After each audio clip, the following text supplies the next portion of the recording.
Hey there, fight fans. It's John Pollock here with you. In the news today, we've got a statement from Michael Bisping, a middleweight bout with two fighters trying to carve out a name at 185 pounds in the UFC, and the only cut that Cyborg wants to make is one from her Zuffa contract.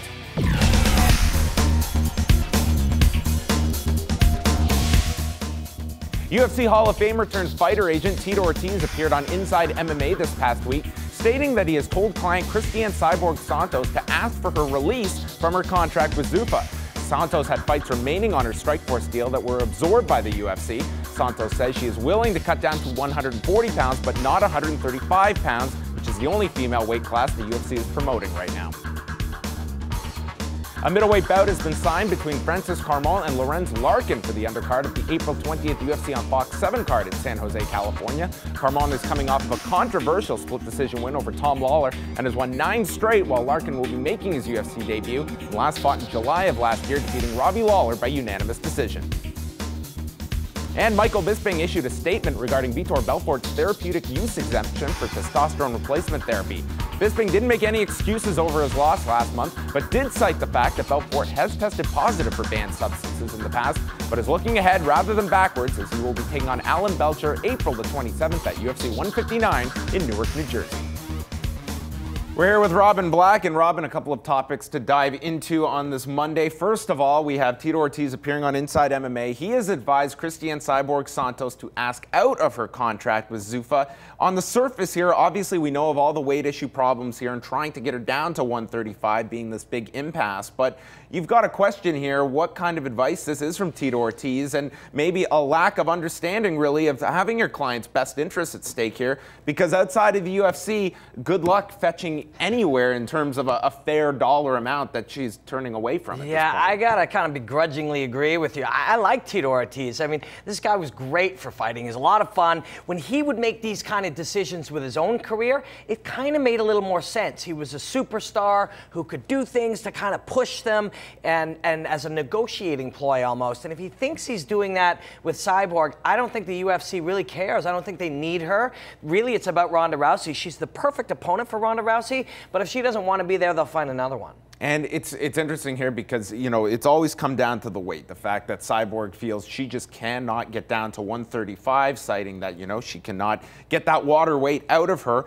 She can make 140, she says. Do you foresee the UFC, should they compromise here? Or is it in their best interest to stay steadfast here that, hey, we're promoting 135. If you can make 135, you've got an open spot. That's what they're going to do, for sure. I mean, when you're going to negotiate, you got to know where you're negotiating from. And he is not negotiating from a position of power here. So, you know, he's thinking, well, she's a champion, she deserves this and that. And they're like, we don't care. And unfortunately, if she walks away from the UFC, you're right. There's not going to be much out there for her. And honestly, if you can make 140, you can make 135. And, you know, anybody can make any amount of weight. You could make 110 if you needed to. You know, it can be done. This is your career. This is what you do for a living. I mean, she cites examples of not being able to have children later. Well, you know, you failed performance-enhancing drug tests. Stanozolol is not always the baby maker yeah, either. Exactly. You so, know, I guess what we are saying, Robin, is that we could have Quinton Jackson and Cristiane Cyborg Santos and Tito Ortiz coaching season 2 of Fight Master.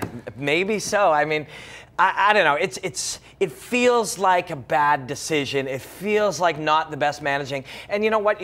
Besides knowing where you negotiate from, you also have to know what's out there. And if you're standing there and you're going to play chicken with the UFC and say, we'll go elsewhere, well, what is elsewhere exactly for a female fighter right now? Invicta's a great organization. We love watching it.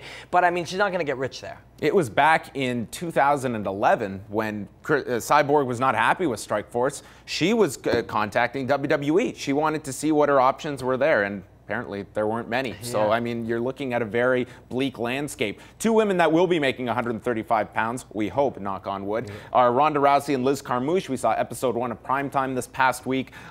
Perhaps the best primetime they have ever put together. In particular, the final 5 minutes with Ronda Rousey really going in depth about her father taking his own life after a horrific accident and needing a rod put into his back. I mean, some very compelling television here, and I thought they did a great job of not just promoting Ronda Rousey, but as well Liz Carmouche and kind of telling that story. Here's this woman still working the desk in San Diego at her gym. Well, first off, we are a television station that talks about fighting. So we like fighting and we like TV. And for TV, this is some of the best TV you can see. The production is so good. It looks so slick. They use music so well. They tell stories really, really well. And you have these two individuals who have a fascinating story, from Ronda Rousey, like you mentioned, and the loss of her father. And she's just kind of an interesting character to begin with. And then the first openly gay fighter in the UFC, which is cool. But and it's definitely cool to see if you're somebody with an open mind and you like to see those kinds of things. But I'm waiting for the first, two guys walking around holding hands in a primetime. That'll actually be something. Is it a missed opportunity in the fact that this great series, at least after one episode, they're putting it on Fuel, which to me is you're selling this to the fans that are buying this show. Mm-hmm. If you're watching Fuel, you are a pretty dyed-in-the-wool UFC consumer at this point. And these two personalities and these stories, to me, they speak to the person that has never ordered a UFC pay-per-view before, that might want to sample this just because of these women and telling these stories. I'm surprised that they couldn't have found some slot on FX, which is accessing multiple times more homes than you are on Fuel. Yeah, it is surprising, especially considering that HBO is doing a special on Ronda Rousey. So it's not like people don't think that this is an interesting story. When HBO is doing a spotlight, a special spotlight specifically on her, it means they believe people are interested. And I do too. What do you feel right now is the expectation going into this show? I mean, this is one that is really going to be a barometer in terms of the women drawing here. I mean, some people have pegged this as, anything above 300,000 buys, you have to consider this a big success. I mean, it's hard to say 2 weeks out when all of the big promotion is going to be coming out in the next 14 days or so. But in terms of a number here, what do you consider a success here? I mean, 300,000 I would think would be a huge success. But, this is a really compelling fighter. And this is a really compelling story. I didn't totally believe in her until I saw what she was able to do to Sarah Kaufman, who I think is one of the best fighters on the planet. She's interesting. She's beautiful. They'll do 300,000. Yeah, I think that final couple of days, you're really going to see where momentum is. And I think we're going to see a lot of promotion behind this and hopefully some big buzz in that week leading up to the fight. Stay tuned, though, as we have more coming your way. So don't miss any more as we continue with Fight News Now Extra.